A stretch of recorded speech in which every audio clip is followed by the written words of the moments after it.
Hello and welcome to Building the Premier Accounting Firm. I'm your host, Roger Knecht, president of Universal Accounting Center. For more than 3 decades, well, nearly 3 decades, I should say right now, I've been working with accounting professionals to help them both start and build successful accounting, bookkeeping, and tax businesses. It's here on the show that we actually bring on the experts to share with us insights on what it is we can be doing to work on our businesses and, more importantly, build the premier accounting firm in our area. It's in doing so that we're actually addressing topics ranging from marketing, selling, pricing, tech stacks. We're looking at how to train our staff, how to onboard clients, retain clients, mental health, and so many more things. It's here that we're actually going to talk about what it is that's practically needed to work on our businesses to get paid what we're worth. So here today, I have Josh Davis. Josh happens to be an award-winning entrepreneur, business acquirer, and operator. Both him and his wife, they founded a company a week after their honeymoon and scaled it rapidly and then exited 3 years later to a private equity-backed buyer. Now, today, Josh actually runs JL Davis Enterprises, a purpose-driven, family-focused business that does acquisitions, consulting, and building high-performance teams. Through his brand scaling with Josh Davis. That's what I wanted to say there. Scaling with Josh Davis. He shares real-world framework and not theory for founders who want to grow, scale, and exit their businesses right away. So, Josh, welcome to the show. Thanks so much, Roger. Pleasure to be here. This is going to be a great discussion. You know, one of the things that I really enjoy is from an accounting perspective, we've got a lot of things that we're doing with businesses to help them run day to day. That's one of the things we're focused on. We're planning for the future. We're getting things organized, but you're looking at businesses a little differently. You're obviously helping them from an investment point of view, but also from a business consulting point of view. And I want to tackle both of those, but I'm going to go back to the beginning though, with you and your wife. You built a company, you sold it. Tell us about selling the business in the sense that, you know, what did you experience in that process that caused you to say, you know, this is something we want to get into and do with other companies? Oh, that's a pretty loaded question. I've thought this through. Yeah. Yeah, that was there's so much to that, but I'll try to frame it. Yeah, I mean, like you said, we started the business a week after our honeymoon. When we originally started it, we had one other partner as well, and we did talk about exiting one day and building it to sell, and reading books like Built to Sell and things like that. Yeah. So we planned, you know, originally we thought, hey, we'll build this thing up and we'll exit it. But funny enough, you know, getting into it 2 years, building and scaling, you know, we were one of the fastest growing logistics companies in Canada. We kind of forgot about the sale part of it because we were having so much fun building and growing the business. But one thing that changed for us, and my wife was very active in the business and on the operations side and the system side, and she built in-house technology for us, which really helped us scale. She got pregnant with our first child. So that was kind of my reminder when we were driving into work. She said, hey, hon, just one other thing. As I've been thinking about this, when we have our baby, I don't know if I want to do this 24/7 kind of 365 business operations anymore. So that was kind of the reminder that we did plan to potentially sell the business one day. And so even though I didn't necessarily want to sell at that point, that kind of snowballed us into thinking like, what are we really going to do with this business? It was really, you know, rapidly growing and scaling. We didn't have outside investment. We were bank leveraged and we had everything we had into the business. And so that kind of catapulted our journey to looking for a potential either investment partner or an exit. Interesting. So I'm curious, when you shared that story of her saying this isn't something she wanted to do because she was now pregnant, was that how she told you she was pregnant, or did you already know in that conversation? No, I already knew. All right. Yeah. It almost sounded as if that's how she told you. So that's kind of funny. And by the way, she didn't just get pregnant, you got her pregnant. So it was a mutual thing. So one of the things I want to kind of chime in on this is, was it a favorable experience, that whole transition of selling the business? And if so, was that the catalyst as to why you got into the business side of the, you know, acquisitions and so forth? Or was it an unfavorable experience and you figured out this is something you could do differently or better for others?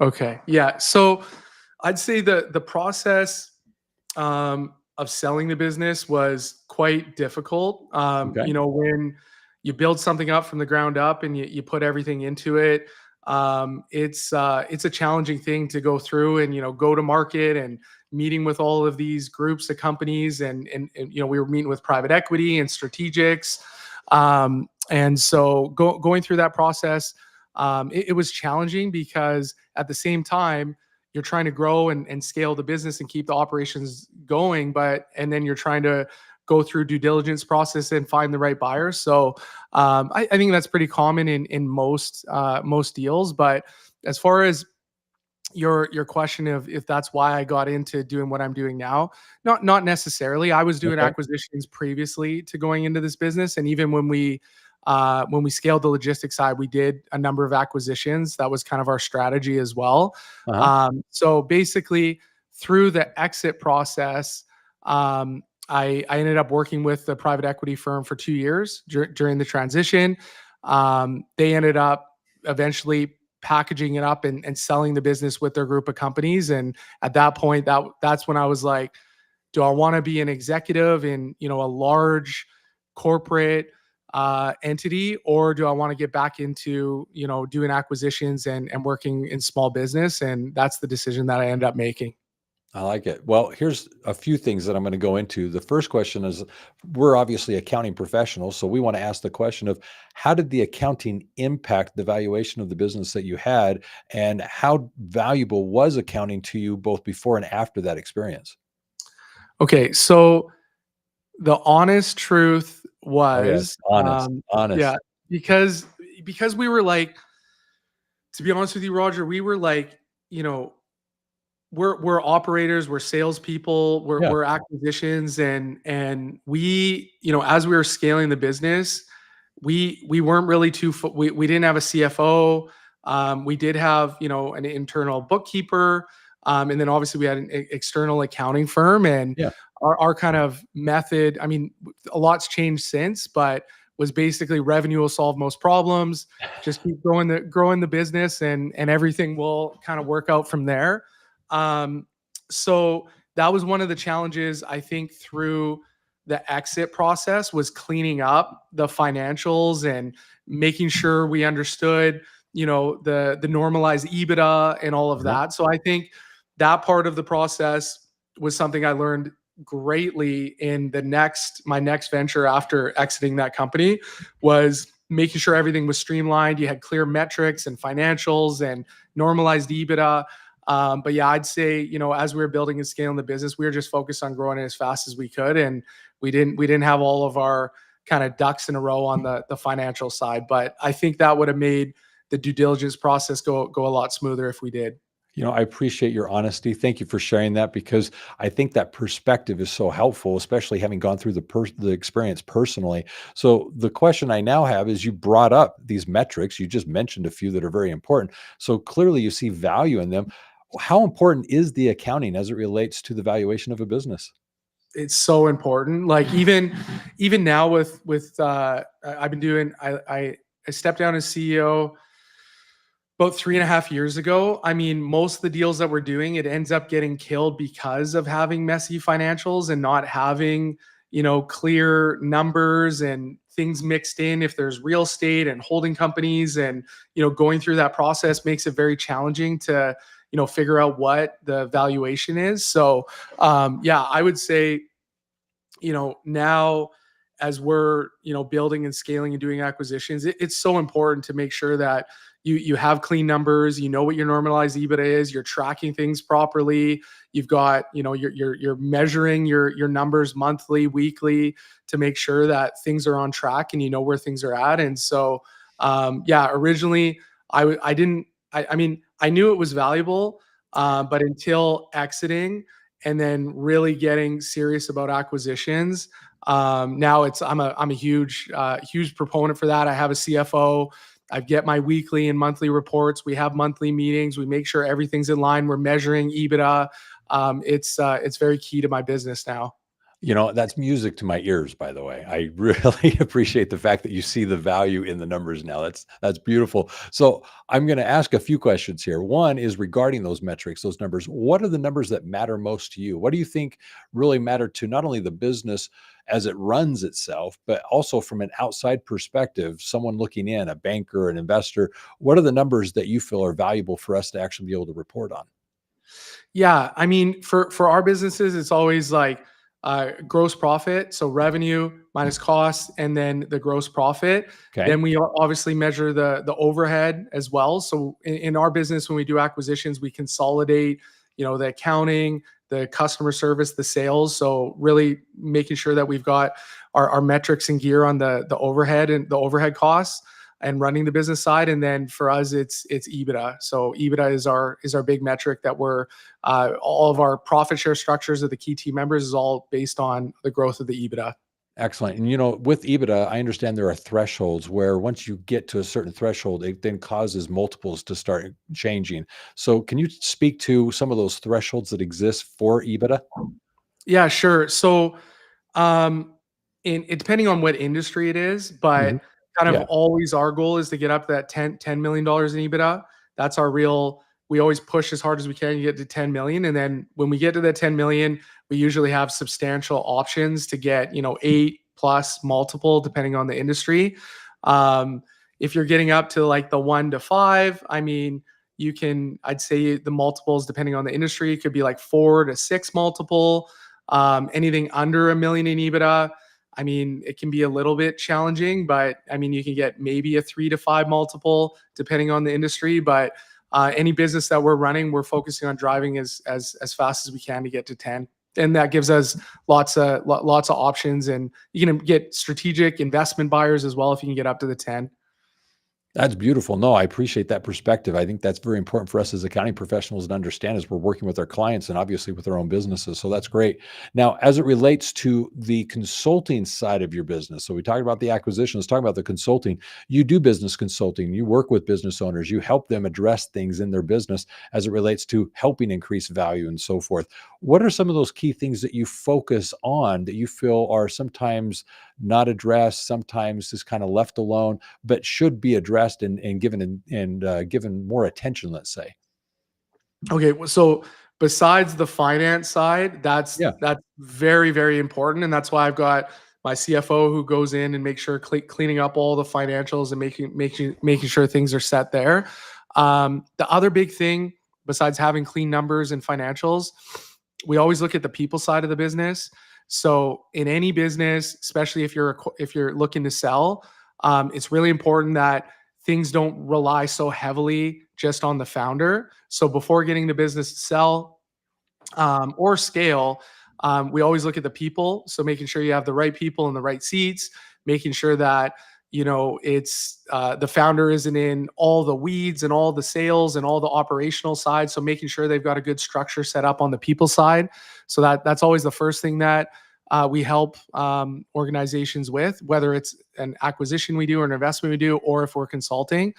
The next piece that we help on is on the systems. So in our business that my wife and I grew and scaled, we built our own in-house technology, and my wife got really involved in how you can put technology together and talk to each other and how important it is to scale the business. So we do have a technology side of our business that can go in and look at your tech stack, build certain APIs, making sure it's connecting with your accounting software, your QuickBooks, your CRM, making sure things are talking to each other so you can get efficiencies and metrics.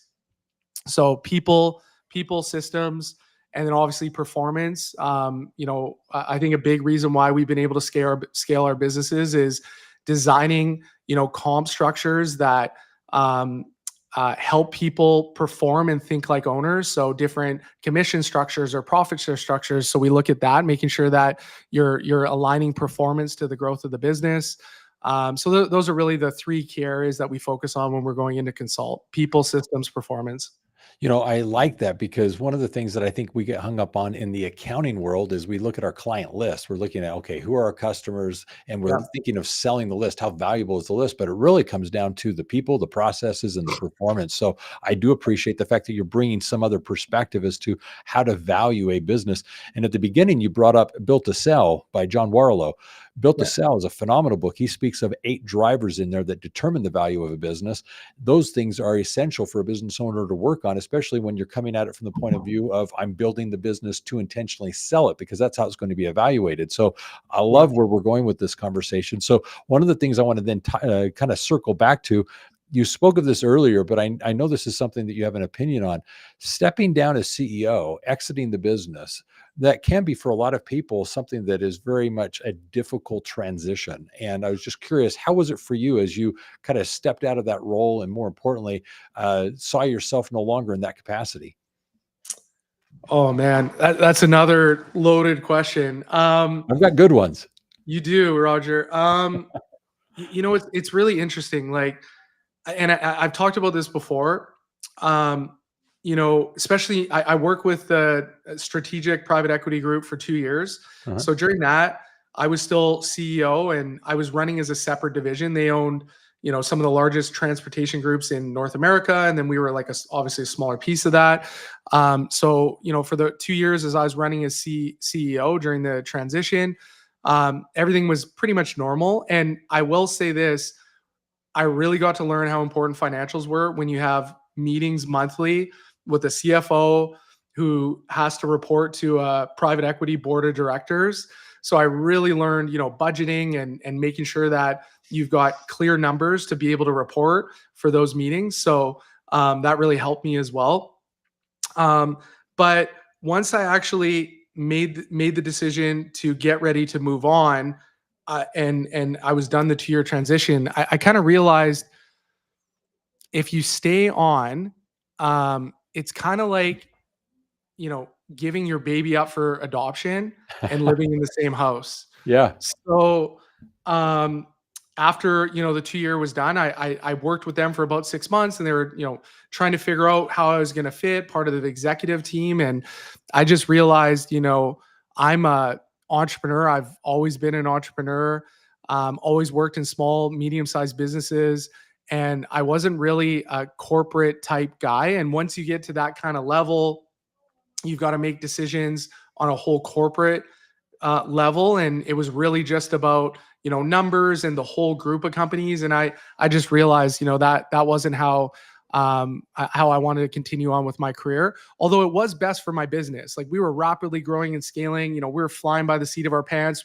We didn't have outside investment, so it was the best move for the business, and it gave tons of stability and lots of opportunity for growth for the team to work in different parts of the group of companies. And so it was great for the business, but for me personally, I knew that I needed to move on. And it was funny, once I actually stepped down, and my emails were shut off and I was at home, with my family. We just had another baby at the time.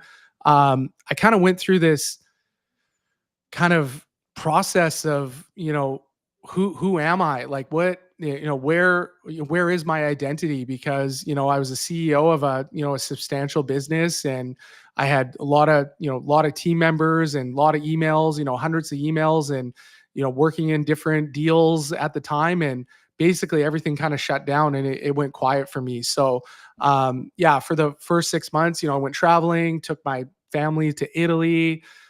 We did, a bunch of trips. I spent a lot of time, being at all the dinners and just being a dad. And eventually, my wife, after 6 months, was like, "Okay, hon, we love having you around, but I think now it's time for you to get going and do something."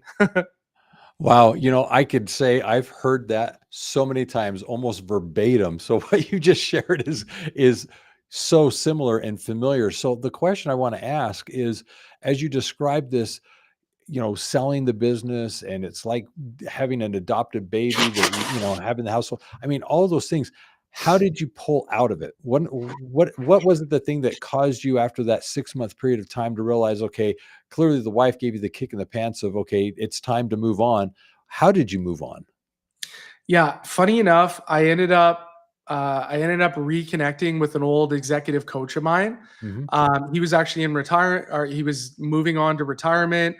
And I reached out to him and I just said, "Hey, like I know you're in retirement. Can I bring you on for like a full day session? And I just need some help to figure out kind of what I'm going to do next. I've had the exit, I've got the capital, I had some passive investments as well. Like I didn't necessarily need to, I didn't need a job or I didn't need to be working again, but ultimately I knew I love business, I love people, I like building and scaling, and I like operations, and so that really helped me. We basically did a full planning day, went through kind of purpose and where I saw myself in the next 20 years, and that's what really kind of built our family office and then the consulting division out of that. I love it. That's beautiful. As accounting professionals, I think it's important that we understand this whole experience. One, because we run our own businesses. Eventually, this is going to come to us and we're going to experience it in one way or another with our own exit. But as we work with business owners and we witness our clients going through this transition, they're going to sell their businesses and they're going to lose their identity, as you shared. And they're going to experience these emotions that I think as accounting professionals, we're going to have kind of a front seat to witness and observe. And the more conscious we are of what that might look like, we might be able to better prepare them for that exit and transition. So I think what you're describing here is so helpful. So let's go back to the acquisition, the business consulting. As accounting professionals, one of the things that I'd like to just ask you is what more could we be doing or should we be doing with our clients to help them in their businesses? What is it that we're perhaps not really performing? We're doing the bookkeeping, we're doing the tax, but where could we really step up our game as it relates to either the accounting side of things, the CFO advisory, the planning? What do you say in that regard? Yeah, I would say one thing, like especially me, like I dropped out of university. I was going to business school, and my grandfather had cancer. That's kind of a long story. So yeah, I'm not a highly educated person. I definitely I once I eventually helped my grandfather through cancer, and he ended up passing away. I start getting business coaches and mentors and reading books and things like that. But for guys like me that are very driven entrepreneurs, we need good numbers. We need a good either bookkeeper or CFO or controller to make sure that we understand our numbers. So I think one thing that's really important is helping an entrepreneur build a proper scorecard and understanding for their business what are the numbers that they really need to measure to make sure that the business is moving in the right direction, especially if you're getting into any position where you're trying to scale the business. The more you scale, the more you need to step away from certain parts of your business. So the only way you can do that, especially for someone like me who likes to control the business and get my hands into everything, which relieved my anxiety, was working with my CFO and my accounting department to build out scorecards that I look at weekly, and then I know things are on track. So that helped me stop being a micromanager and be able to delegate, and having my CFO, my bookkeeping team help me build that has been a total game changer for me.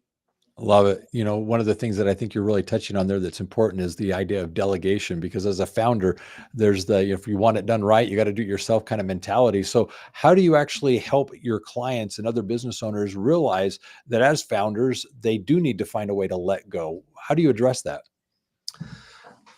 Yeah, I mean, typically most founders, especially if you're in the million, scaling up to the million, maybe you're between 1 to 2 million.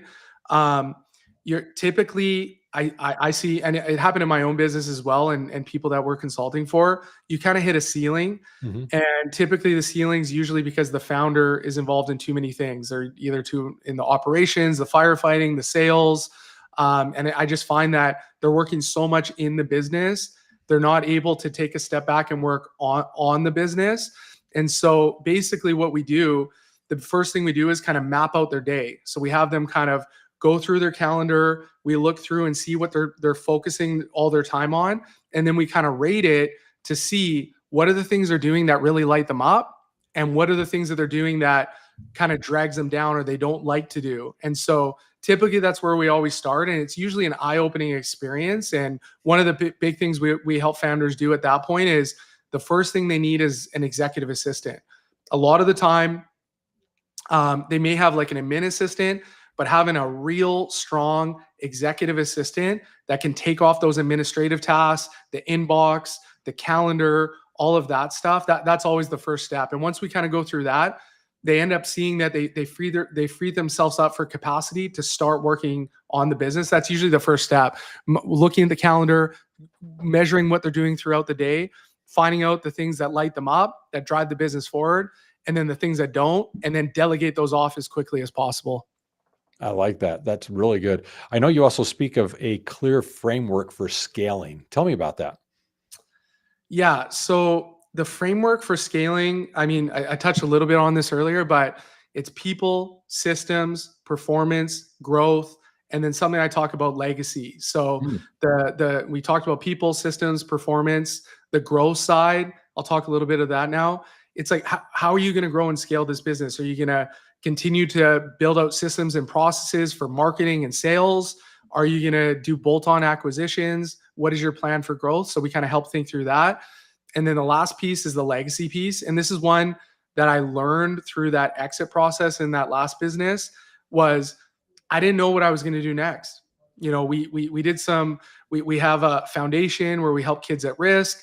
So I, thought that I'd get more actively involved in that. But we were young, we were, in our mid 30s when we exited. My wife is a little bit younger. So that legacy piece, you're going to build this business and you're going to sell it. What are you going to do next? What's your plan? So that's a big thing for, founders is it's one thing to build and sell your business, but what are you going to do next? And so that's something that we work through a bit of a framework on that. Interesting. Those various stages or steps that you're addressing, each one is so very important. And for a founder to actually look at each one individually, I think is very important from a consulting point of view. So I'm curious, as a consultant, what is it that you come in and actually do for the client? Because consulting implies that you're actually being paid to do a task. What are you doing for them? Yeah. So I've got a group of companies under my JL Davis Enterprises consulting arm. So the first one's always on the people side. So I have a human capital division. It's called Talent Harbor Group. So we help with executive search, recruiting, leadership development, coaching, people strategy. So that's always kind of the first step. If I can basically help them design the plan, but if they want actually help implementing and getting the right people in the right seats and developing leaders, we can help them with that. The next part is the system. So in my last business, we built our own technology company. And then when we exited, we kept the technology. So I've got a full technology division. We can build software. We help design tech stacks and research and find the best technology. So that division will come in and actually look at your tech stack and find out what's missing and make sure everything's talking to each other. On the performance side, I've got teams that will come in and help build scorecards and structures to help your team perform. And then on the growth and legacy side, that's my wife and I. So we really get focused on helping the founders. If it's a husband and wife or whatever it is, we get involved in helping them with their strategy. What do you really want to do and grow? And then you got to realize, with growth, there comes sacrifice. So how far do you actually want to grow? And then if you are going to exit, what's that legacy piece? So that's my wife and I that get really involved in that with founders. I like that. That's that forward thinking visionary that gets to the why. I think that's all very important. I think we all have to kind of reconnect with that occasionally. So I'm interested in, from let's say an advisor point of view, what are some of those conversations that you may be having? What does that experience look like? Like on the advisory to the founder? Yeah, when you're talking about the growth and their vision and what it is they're trying to build, what are some of the things that you might be asking them that are relevant to that?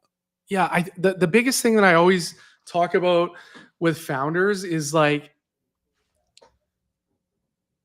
what is your succession plan? Like, do you? Okay. It's funny. It's funny when you talk to founders, they think about the exit. It depends if your kids want to inherit the business, and I always say, no matter what, whether you're going to sell the business or not, you always want to build it to scale. So, build it to sell. Mm-hmm. So if you put in the right people, the right systems, and you stop working so much in the business, I mean, a lot of the times when I talk to founders and they think they want to sell, it's because they've been doing this for 20 years. They feel run down. They don't have the right people in the right seats. They don't have that general manager or a COO or the right technology talking to each other, the right scorecards. So I always say, let's take a step back.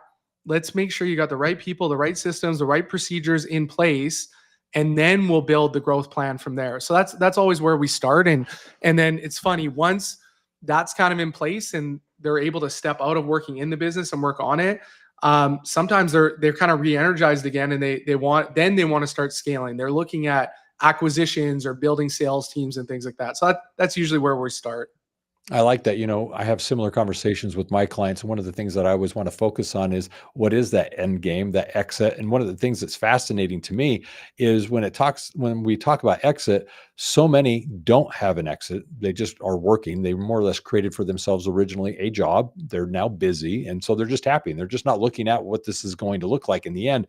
And the thing that I always point out is ideally, your business will outlast you. When you're gone, when you're no longer in the Yeah. employment workforce, or when you've actually passed on, your Yep. company should continue to exist. So the question then is needing to be posed. You didn't create a job, you created a legacy. So what Yes. is that going to be in your absence? And so all of a sudden you're starting to get them to realize, oh my heavens, I'm building something that actually will outlive me. So the question now becomes, when you step out, what do you see that looking like? And initially they look at it from a financial point of view. What am I hoping I'm building that it's going to then be part of my retirement? What is that nest egg theoretically? So there's a Yep. conversation about financial wealth and what that might look like. But in reality, it's, to your point, how is that transaction or transition going to happen? Is it a family business? Is there somebody that's going to come in from within that's going to run with this? Is it an employee business where they're going to take it and run with it? Is it somebody that's going to come in from the outside? So you start now exploring, what do those exits look like, and how are you going to work towards that so it's a favorable transition? So Totally. these are worthwhile conversations, and obviously they can be kind of a one-off type of discussion. It doesn't have to be something that you dwell on for days, weeks, and months, but Yep. at least opening the door for a dialogue causes it to come up periodically, and they start bringing it up a little bit more frequently, because initially when you talk to them, they're in that job mindset. I'm in a work Yep. mode. I just do this on a daily basis. This is what I do. So, and that's where their identity comes from, by the way, from what you were describing Totally. earlier. Yeah. This is a great conversation. So let me transition here. You, your wife, you've obviously been working together quite a bit. What do you think is unique about a spousal working relationship? How do you make it work? Do you have any advice? Oh man, I got so much advice on that. It's funny, when we first started the business a week after our honeymoon. I've been in an entrepreneur group for about 15 years. Excuse me. And a, a couple of them said they didn't think it was a good idea for us to get married and start a business right away. So yeah, I would say the beginning of the business, it was really hard being newly married, trying to work on a relationship and then running, a very fast growing company. So everything revolved around the business, date nights. As much as we would say, we're not going to talk about business, we would be talking about business, or my phone would ring or something would happen. And so for the first year, it was very challenging. I mean, we had a lot of fun during it as well, but we were working 12, 14-hour days. And like I said, our business logistics and having warehouses and everything, it's 24/7, 365. Christmas, there was always something happening. And so one thing that we worked on intentionally, we took a step back, and it was about a year into it, and we're like, the business can't revolve around everything. We got to make sure that we're planning for our family. And so that's where I actually just had a post on this on LinkedIn. I mean, people can go look at it. I've got a newsletter. So the timing's good that you asking this question. We built an annual plan. Oh So yeah. we've been doing it every year for 10 years. It's not just about business. Yes, we've got business goals in there, but it's like, what do we want for our family? What is our Yeah. goal for our family?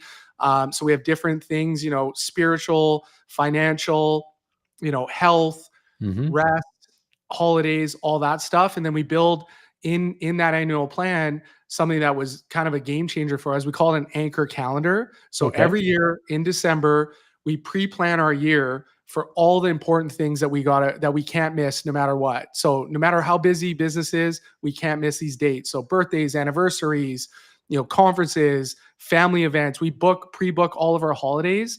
And then everything in business needs to revolve around that anchor calendar.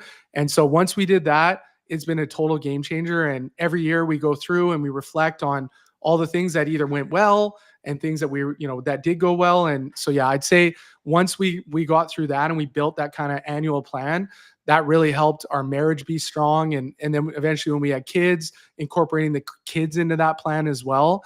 Yeah, I think if we didn't do that, we'd just be doing the same thing we did in the first year, just kind of flying by the seat of our pants. So that was a game changer for us. Josh, you're speaking my language. We just did this same very thing. I don't know that we necessarily did it exactly like you described. I know many that do, as you're mentioning. They go to a hotel, the spouse, Yep. you stay together, you get a room, you put out a board and everything. I just did my vision board for the next year.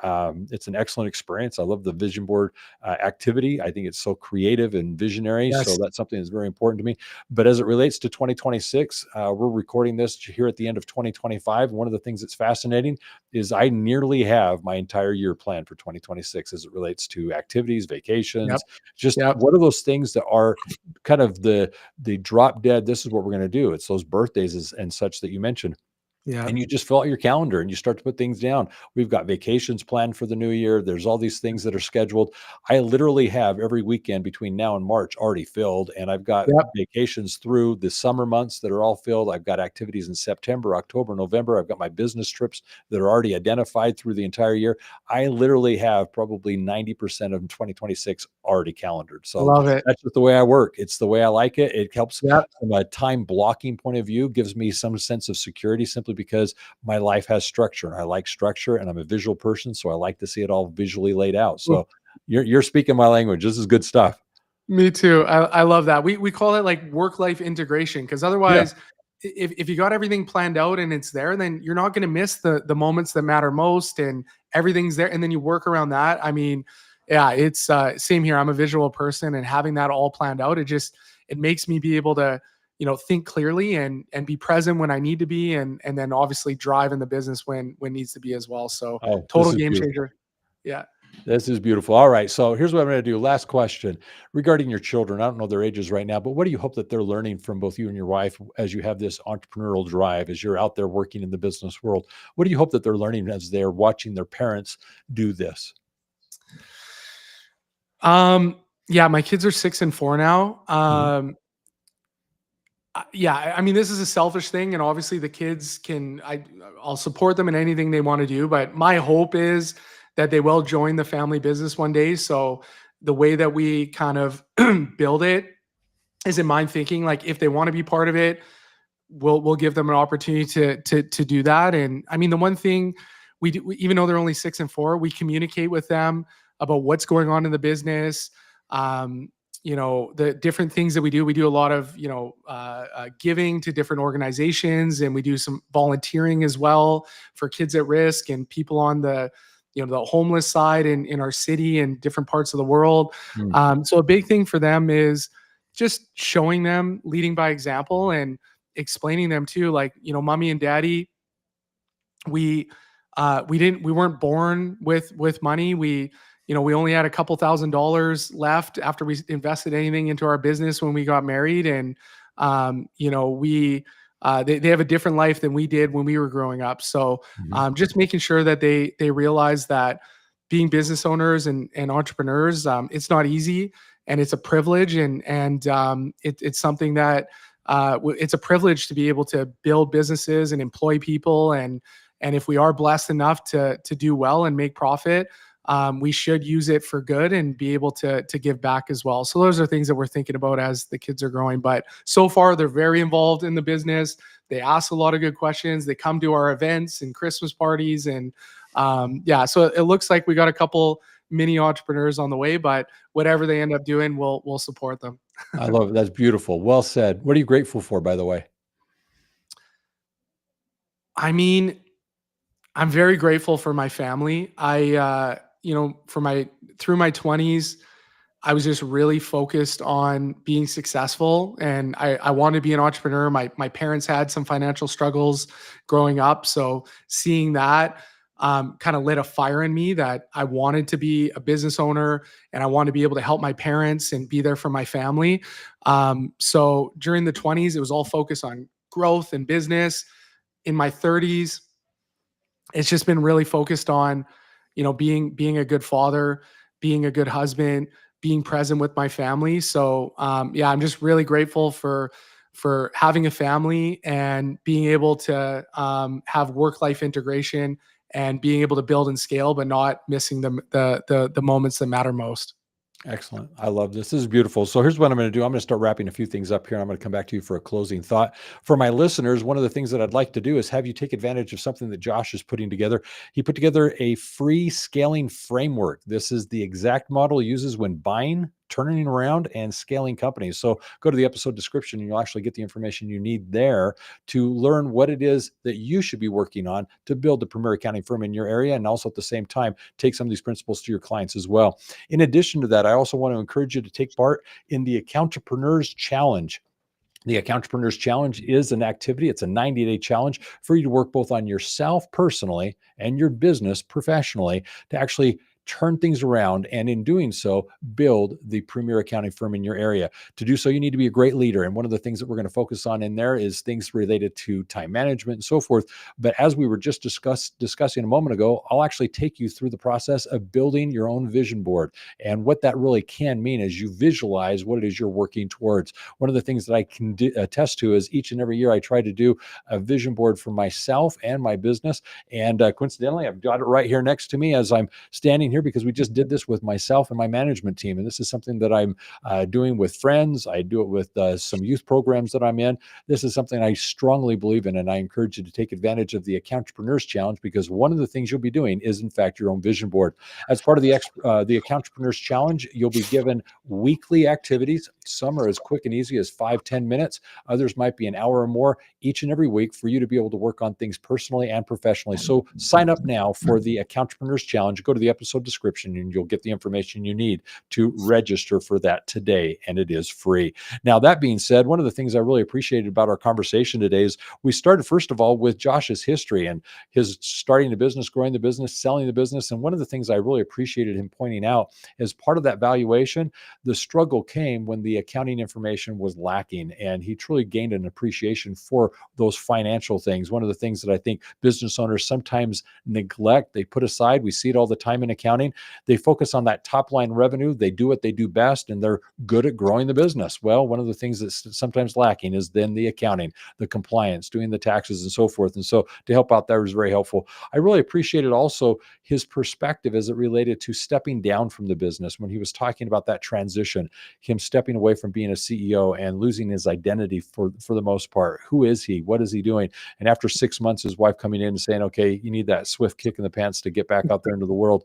I think that was very valuable. Yeah, that trip to Italy was wonderful, but at the end of the day, that's not who we are. And so I think that's one of the things that we will experience and realize, and something that he expressed some good perspective on. He spoke of, as he works with businesses, one of the things he focuses on is people, processes, and performance. I thought that was very insightful for us to recognize that as we're working on our business, whether it's our own companies, it's not just the client list. Whether it's our clients, it's not just what they do. It is the people, it is the process, and it is the performance. And he spoke of key performance metrics, looking at those numbers on a regular basis and tracking what's going on with the company. So many important things as it relates to what we do as accounting professionals. As it relates to the business, one of the things that he also shared is that as he works on the business, there are a variety of things that he also focuses on, and that brought us to the idea of vision. Just getting clarity as to where we're truly going with this, whether it's ourselves or our clients. We don't just have glorified jobs. What we have is a business that we're building that can be a legacy that could and should outlast us. And that's one of the things that I think is a very important perspective to have as it relates to the companies we're building. Now, as I wrap this up, I do also want to express appreciation for his comment about gratitude. So many of us come from lack and we find ourselves in a position of abundance. And I think it's very important to always keep that perspective and be grateful for the things that we have and count those blessings that we've definitely been given. And so I think this is a perfect way to end our conversation. So Josh, with all that being said, what would you like to also leave as a final thought?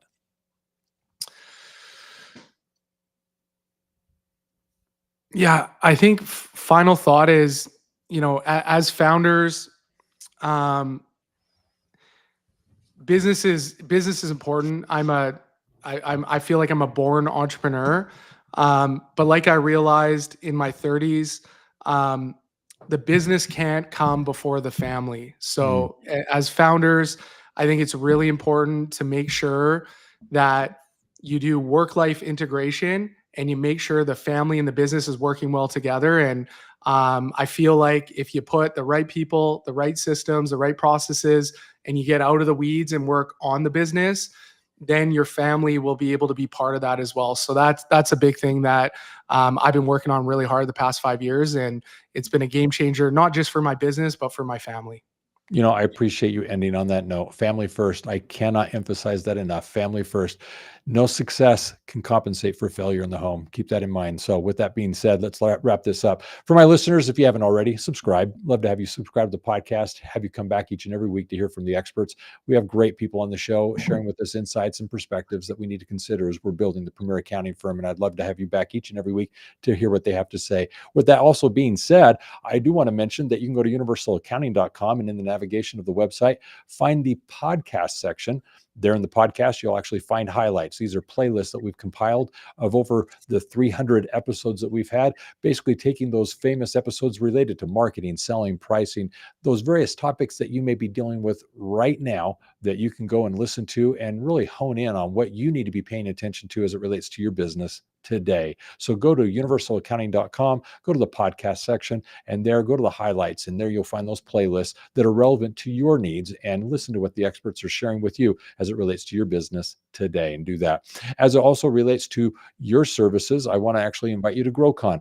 GrowCon is a conference for business owners of bookkeeping, accounting, and tax businesses, where we get together as peers to actually hear what the experts have to say as to what we need to be working on in our business from the stage. We also get to interact with one another as peers, interacting with those individuals that ultimately can be ones that we can collaborate with, but also build friendships with, because clearly they're doing exactly as we are. It's nice to be inspired by those who have gone before us and actually seen what they've been able to accomplish, and perhaps inspire others as we actually mentor them through the conversations that we have. Come to GrowCon. It's at GrowCon you're going to be inspired and actually be able to find the time to work on your business to build the premier accounting firm in your area. It's there also that you'll meet myself, my team, those individuals who are committed to helping you be in business for yourself, but not by yourself, with Universal Accounting. And I encourage you to register now. Go to universalaccounting.com, and there in the site navigation, you'll find GrowCon.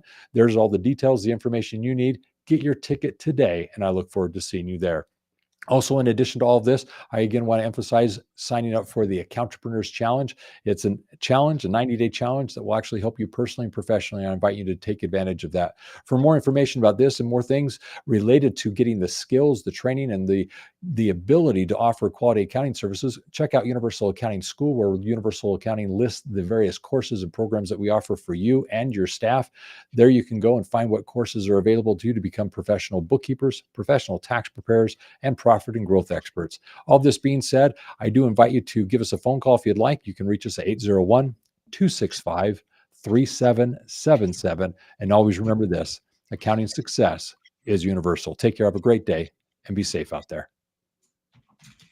Josh, that was fun. That was awesome. Thank you. Well, I enjoyed it. So here's what I'm going to have you do. Go to that private chat, and you'll see there the text that I provided earlier for you to actually record for me that promo piece. Okay. When you're ready. All right.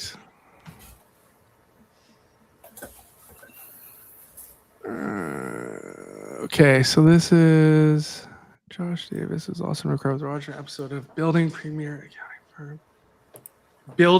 An episode of Building Premier Accounting Firm. The premier accounting firm. Building the. Is it not in there? No, it's in there. It's just. Oh, there we go. Okay. Premier. Yeah. What's my journey of? Okay. All right. The name of it, for heaven's sake, it should be there. Yeah, it's all good. Yeah, it was me just, and honestly, thanks for having me on. I've had the worst flu for a week, so I'm like, I'm glad I made it. Sound great. I was dying, man. Like yesterday, I was like, whew, am I going to be able to survive? But yeah. You did. You're a great host, man. The questions were great. Thank you. All right, so you want me to just go for it? Yep. All right. Mm-hmm. This is Josh Davis. It was awesome to record with Roger on an episode of Building the Premier Accounting Firm. We discussed my journey of starting a business a week after my honeymoon with my wife and exiting to private equity within 3 years. I invite you to join and listen with us. Perfect. Thank you. So here's what's going to happen. There's two things. One, Brian's going to take this, clean it all up, get everything situated. It'll actually be published in about 10